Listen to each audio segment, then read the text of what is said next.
to this special episode of Microwave Content. My name is Keenon Taylor II, and this is Kade Cooper. Today we're going to go over the history of music in Houston, Texas. Sugar Hill Studios in Houston is one of the oldest and most renowned recording studios in the United States, founded in 1941 by Bill Quinn. It quickly gained fame for its role in shaping the Houston sound and hosting legendary artists across genres like blues, soul, and rock. Over the decades, Sugar Hill has become a cultural landmark known for its rich musical legacy and contributions to the development of Texas and American music. Throughout the years, there have been plenty of artists who recorded at Sugar Hill Studios, going from the names of Selena, Willie Nelson, Johnny Bush, the Rolling Stones, Chance the Rapper, Travis Scott, and importantly, Destiny's Child, with their lead vocalist known as Beyonce. So important that Matthew Knowles, who is Beyonce's father / Destiny's Child's manager, at the time contacted the studio in 1998 to be in sessions of their breakthrough second album, The Writings on the Wall. They went on to record a top 40 hit at the studio named Bugaboo. But by the time the year 2000 hit, the group returned to the studio to record their third album entitled Survivor, where they recorded 3 mega hits on the Hot 100, Survivor, Bootylicious, and the 1978 classic from Samantha Sings called Emotions. As time went on, JL kept the studio until 1971, where Huey bought the studio out of ownership and renamed it to what it is today as Sugar Hill Studios. How crazy is that? Wild, to be frankly honest. Now, I see that you got some stories from Sound Arts, don't you? Yeah, well, many underground noble rock acts are recorded at Sound Arts Recording Studio, where bands such as Animal Couch, a punk band, 30 Foot Tall, and an industrial band, Bamboo Crisis. However, the most noteworthy band to use Sound Arts Studios is none other than Blue October. The band was formed in Houston in the mid-1990s, led by brothers Justin Furstenfield, who is lead vocalist and guitarist of the band, Jeremy Furstenfield as the backing vocalist and drummer, and lastly, Ryan Delahassie as a co-backup vocalist and multi-instrumentalist. They are properly known for a sound that blended alternative rock with emotive vocals, strings, and mandolin. In 1998, they contacted Sound Arts to start recording sessions of their debut album, The Answers. As time went on, they weren't an immediate mainstream success, but they gained such local notoriety here in Houston that led them to having their first television performance ever on ABC 13, which is one of Houston's own local television stations. Well, the studio was opened originally in 1974 by Jeff Wells. He was an artist who wanted to, of course, work on his own music, but it was also a way of making money and everything else at the same time. So, Evolution, it started out as an 8-track studio back in the 70s, and then went to 16 and went to 24 all tape, and then went digital in the late 90s, and now we're doing computers and everything else these days. It's what the technology is of the day. You move forward. Around the other room, we've got amps and guitars and keyboards and all sorts of actual things to use to make records, where a lot of your modern studios are a laptop in a corner with one controller. We've got all the originals. You look at plugins on a screen and go, wow, that looks cool. It's like you look at my racks and they're actually here, the real thing. So that's what's different than probably most stuff in town. The approach is probably different too. I approach everything a lot more organically. I'm not trying to, reprogram the world or AI it. I'm trying to capture great performances by great artists and make something real out of it. I don't necessarily specialize in anything. I've got everything from, hard rock and metal to contemporary Christian to, I did Indian Tegu last week. I've got gospel and jazz and fusion and a lot of blues artists. In fact, I've got a couple of really good blues records we put out this year. Just depends on the week. It changes. you go with where the clients go and what they're doing.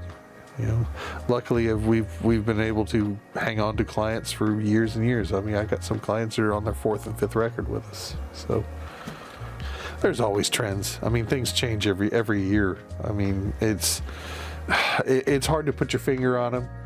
I mean, you've seen fads come and go. It's like, the 80s were your hair metal bands, and then you went into grunge bands, which was broken down instead of high production. Then you went into hip hop, which, became gangster rap, then became something else. And I mean, it's always changing.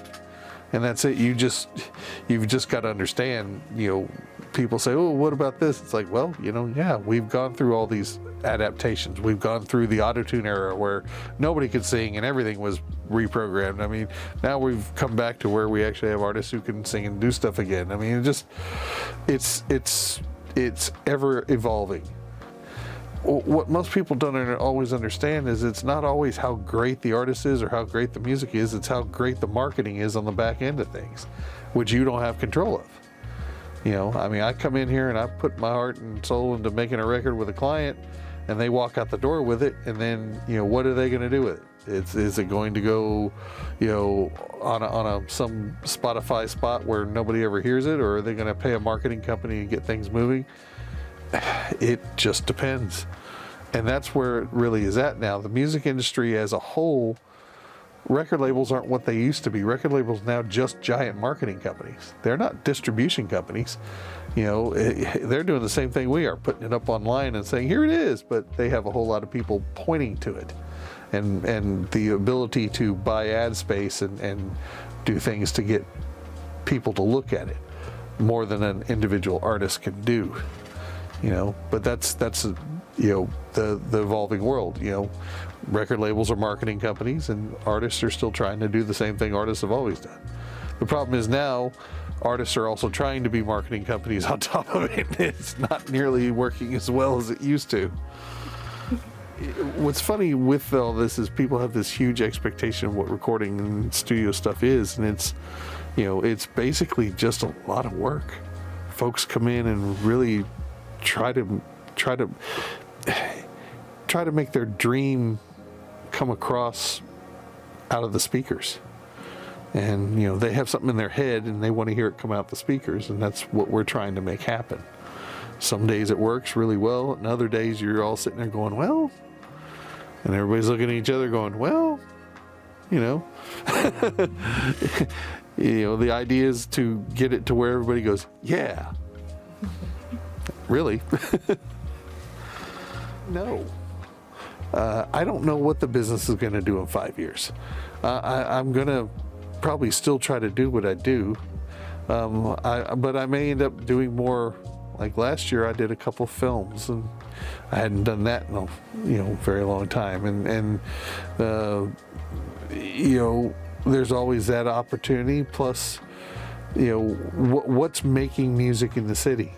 What genre, what stuff, who's doing what, it changes. So you kind of adapt what you're doing to work with what everybody else needs. I mean, I remember in the 90s when hip hop started early on, everything went from rock and roll one day to all of a sudden you couldn't buy a rock session. It was all hip hop sessions. And if you couldn't do something with that, you didn't work.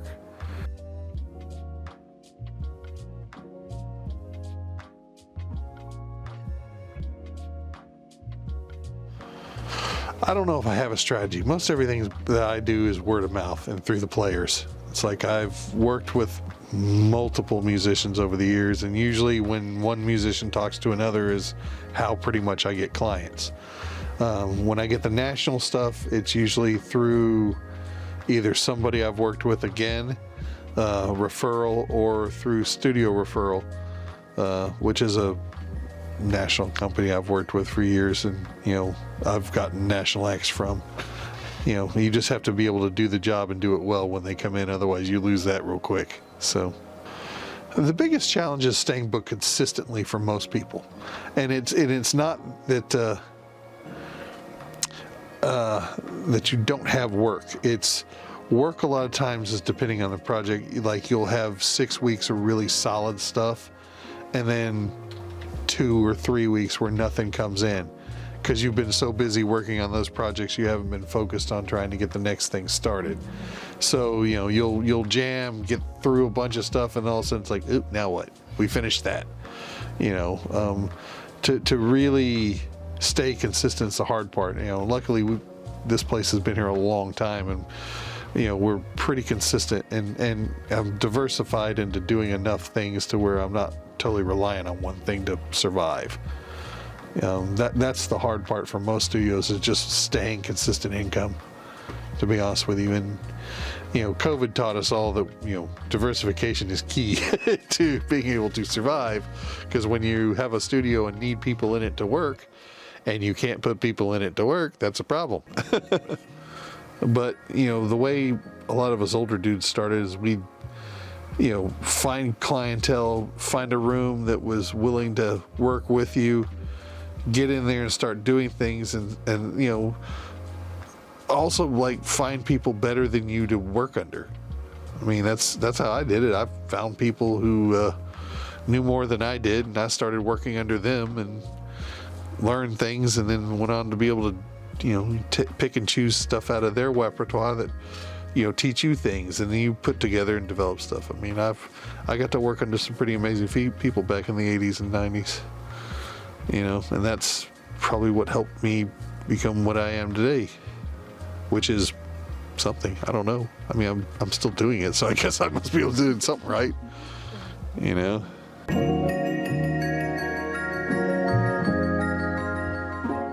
HCC ha estado para ti, accesible y enfocado en tus éxitos. Más carreras, formación avanzada, aprendizaje global en línea. Nuevo nombre, misma misión, visión más amplia. Houston City College. Regístrate en hcc.edu. How prepared is your family if disaster shows up at your doorstep? You can't just turn away a natural disaster. That's why it's important to go to ready.gov/plan before they show up. It has the tools and tips you need to make an emergency plan with your family.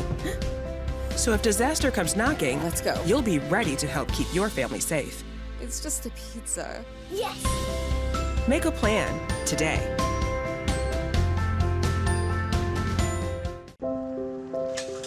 I want to eat apples and bananas. I need to eat apples and bananas. Why can't I eat apples and bananas? Support the Feeding America nationwide network of food banks to help provide meals to those in need. Join us at feedingamerica.org. Things could be stranger, but I don't know how. I'm going through changes, through all of the strangeness. I'm going through changes now.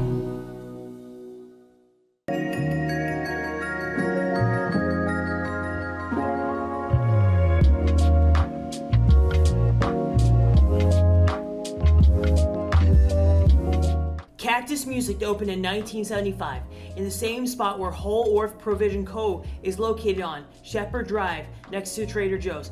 However, the store's origins can be traced even farther back to 1946. Harold Pappy Daly opened Daly's Record Ranch in the Heights, where he hosted in-store music events. He also ran different record labels, including D Records, which featured regional music stars like Willie Nelson. Years later, Daly's children, Bud and Dawn, opened up Cactus Music on Shepherd Drive in Montrose. The store became a third place for Houstonians, a community spot where they could relax and enjoy local music. During the 1980s, Houstonians would skim through thousands of cassette tapes on display in a window that was the length of the store. Celebrities and local artists also stopped by for some unforgettable moments. Jeff Buckley, a popular musician in the 90s, performed in 1994. In-store performances became a must-see event and a chance to sip on free beer from St. Arnold Brewing Company. Houston filmmaker Wes Anderson also hung out in the VHS and DVD rental area while he was working on the script and casting for his 2001 movie, The Royal Tenenbaums. He also reportedly discovered the music for Rushmore, The Kinks, John Lennon, The Creation on the record wraps at Cactus years before.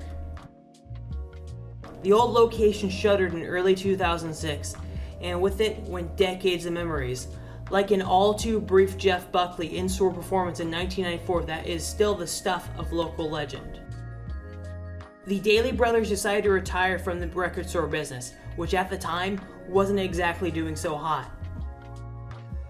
Don Daly, who played a major role in George Strait's early recording career, died in 2013. Bud Daly passed in 2010 and helped get ZZ Top its first major record deal. At the time of the original store's closing, record stores across the country were shutting down, in droves as people began to download their music instead of visiting the local record store to explore. That store closing sale was a boon for fans of rare movies and records. The store wouldn't stay closed for long, reopening at its Portsmouth digs in late 2007, just in time for the holiday season. Bishop and a team of investors, including St. Arnold Brewing Company, would own and operate the shop. Bishop has been with Cactus since the mid-80s. Now we'll be right back. We're about to give you a one-on-one interview between Keenon and the owner, Quinn Bishop.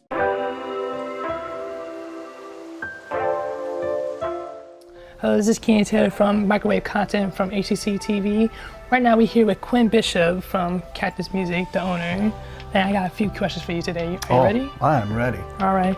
So what is the inspiration to open up the record store here in Houston? Well, I had a unique circumstance because the store was celebrating our 50th anniversary, and the store existed a long time before I got here. Really? And the inspiration for it was really the fact that the prior owners, who I ran their family business for them for years before I ended up being the owner, and they were involved in every level of the music industry. They owned a recording studio. They managed artists like George Jones of the Big Bopper, famously passed on Elvis. He was the president of Mercury Records for 5 years, and they owned the biggest record distributor in the Gulf Coast to distribute records all the way from New Orleans all the way down into the valley. So they decided it was probably a good idea to have a record store. Wow, that's really cool. But for me, it was a lot of family businesses just kind of go away. It's just kind of your favorite restaurants, bakeries, or whatever. You see that where there's not a family member that's willing to continue it. And very fortunately, they had myself and a few other people that were involved in operations that wanted the business to continue, as did our customers. So that's kind of how we get here. Amazing, amazing, amazing. And how did you guys choose the name of the shop? Well, again, it was here when I got here, but I think, so the store opened in 1975, and that was the height of like Southwestern culture, and Cactus was like if you look at our original 1975 logo, it's like a desert scene with a cactus in it. And so I think it was just fitting of the time. I'm hoping it didn't have anything to do with the Eagles, but it may have, So what was like the local music scene like when Cactus Music first came to be? Well, Houston is, we have such a diverse city musically, and that's really the thing that makes us great. I think people look at other cities and they're like, oh, well, Austin's known for this or Dallas is known for that. And we're kind of known for everything. And all at once, that's the best thing about our city, but it keeps us kind of limited as far as our national profile. But at that time in 1975, right around the corner from here in the Montrose, there was a little club called Anderson Fair, and that's where all of the folk singers of the day, and they all they all came out of that. That's like the fountain that like all great folk singers came out of, and that's Guy Clark, that's Nancy Griffith, that's Townes Van Zandt, many others, Eric Taylor. And that really was what was hot at the time. Also, ZZ Top was hot. But you flash forward now, and man, it is hip hop, it's reggaeton, it's everything. It's everything. Houston became so diverse. Like I remember, I think it was like the 90s when in the hip hop scene you got UGK, of course DJ Screwed, and nowadays you have Slim Thug being very, very hot right now, Travis Scott. Yeah, and I feel like one of the reasons why that has ramped up and why Houston is such a player in that genre is because we were discounted for so long. There was East Coast, there was West Coast. But really, you look at Atlanta and Houston, man, all the really groundbreaking stuff was happening in those cities. And of course now everybody knows it. But there was a good 10, 15 years where, and those artists were selling tons of records, but they still weren't, we didn't have that national profile that we have now. All right. So like, how has like Cactus, music evolved over the years? Like, Well, I mean, I think you can just kind of look at the names. We were Cactus Records, then we were Cactus Records and Tapes, then we were Cactus Music and Video. Now we're just Cactus because it's we always say we sell every bit of recorded media. So, of course, LPs are really, really popular again, and anybody tells you that they could have predicted that, they're lying to you. Nobody knew that was going to happen. It just, there's trends with every generation that you can't anticipate. Even people that are like deep studies about stuff, they don't know which way the wind's blowing. And but so we sell cassettes, we sell CDs, we sell LPs, we even have a few VHS tapes if it's some weird stuff. We even got some laser discs. I think people just use the shiny side to make clocks out of them or something. Some joker will always come in and go, "Oh, I bet you don't have any 8 tracks." We got 8 tracks. Yeah. So. Can you tell us a little bit of like the original location? Because I remember it said it was from Portsmouth, I think was the name. So that's the street we're on, but if you go to where the Trader Joe's is, in that center, that's the Alabama Center. And so there was the movie theater that is now Trader Joe's and was Book Stop a long time later. And if you're facing the center, Cactus was on the left side and went all the way to the end of the center. And back in the day, like in the, I think 50s and 60s, that was a A&P grocery store. Wow. So they occupied that entire side of it, and we were there till 2005. Yeah, I think it said 6, but 5. Yeah, that's probably I could be wrong. Yeah, because I was looking at a couple pictures, like wow, it looks very, very different, and huge. Yeah, So a lot of wood, lot of wood paneling in there, and then a lot of neon and stuff like that. Yeah. Yeah. Let me get into the fun questions. So, All right. What record made you fall in love with music? Oh, that's really interesting. I mean, there were a bunch that like anybody, when I was a kid, you kind of listen to what your parents listened to. And I had a very interesting upbringing in that, my dad it was all pretty much rock and roll. I mean, my dad liked Creedence Clearwater and the Rolling Stones, and my mom liked the Beatles and the Everly Brothers. So it was that melody versus that. But I mean, like for most people, it's probably the Beatles and that Beatles 65 record for whatever reason. I think like most of my favorite artists, they come from like my sister and my father, because he put me on to like Stevie Wonder, the Gap bands, like a lot of old school artists from like the 70s era. So yeah, and I had to figure all that out. I mean, I love all genres of music, but I kind of had that pop music and rock and roll as a foundation. But as far as like country and soul and R&B and jazz, I kind of had to figure that out on myself. But I grew up in the 70s and AM radio. They played everything. They played all kinds of genres. So I mean, I knew all the hits that were coming out, and that allowed me to get a toe in the water and figure out all the other stuff too. Cool. So what kind of customers come into Cactus music often? It is very well rounded. The interesting thing now that we're seeing, being a 50-year brand, is it's very cross-generational. You will see parents that have been and grandparents that have been longtime customers shopping with their kids and their grandparents, or kids and their grandchildren. And I think too, part of that is with the resurgence of vinyl. That's such a touchstone thing for people that grew up in the 50s and 60s and 70s.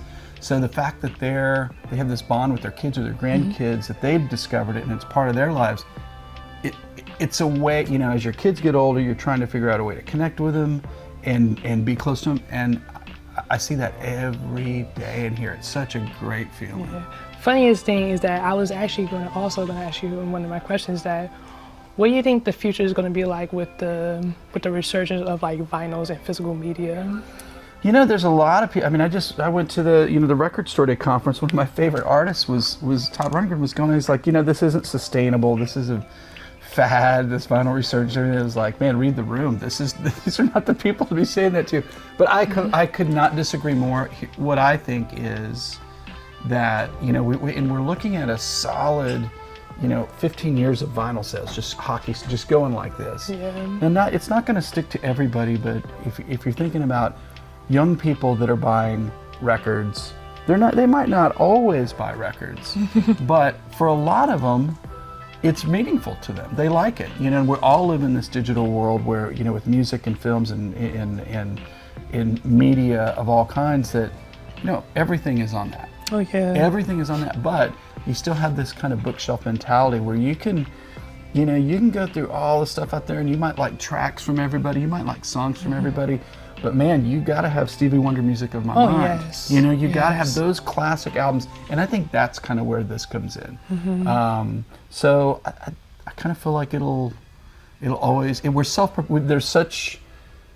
are fostering a love for people that like the format, that it probably, not for everybody, but for a lot of them, it'll always be a part of their life.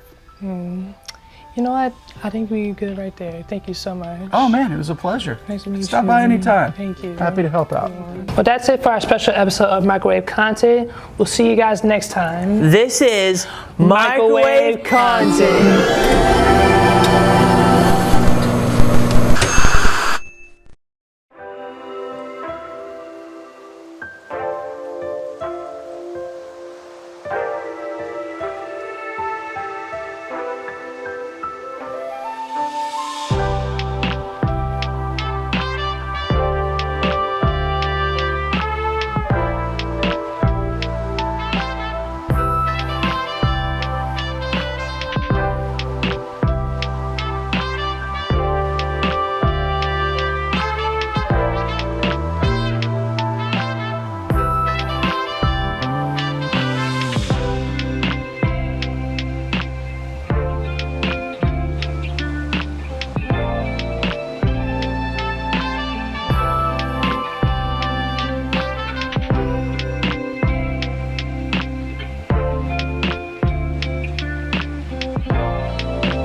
If you need to do something to feel okay to drive, you're not okay to drive.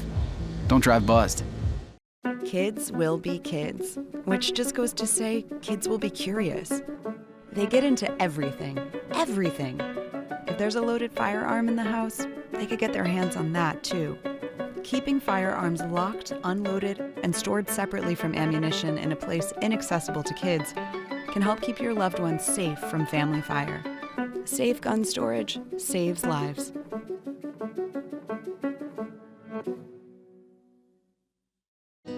Things could be stranger, but I don't know how. I'm going through changes, through all of the strangeness. I'm going through changes now. Hey world, I have a quick message. It's about safe driving. All right, let's go. Anytime you're driving, have the seatbelt buckled tight. Both hands on the wheel and your phone out of sight. When not in your hand, trying to text somebody back. Because if you do, your car might get smacked. The moral of the story, just put your phone down. The people on the road will stay safe and sound. Put your phone down, put your phone down. People on the road will stay safe and sound. Yeah.